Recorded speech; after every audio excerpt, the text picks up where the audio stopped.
and welcome to Cannon Coffee Espresso Machines. Today we're testing this Alex Duetto espresso machine. Let's go ahead and pull a shot.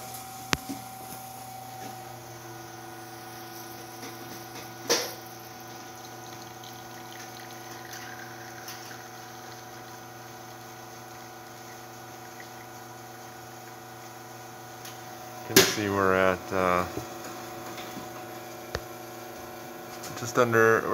just above 9 bar pressure. Good shot of espresso, and let's test the steam. Nice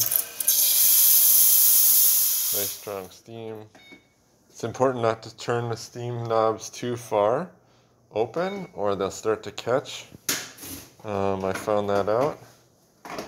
The steam knobs on this machine are the older version, and it's not quite as sleek as the new version, but they're good. It's just don't pull them too far.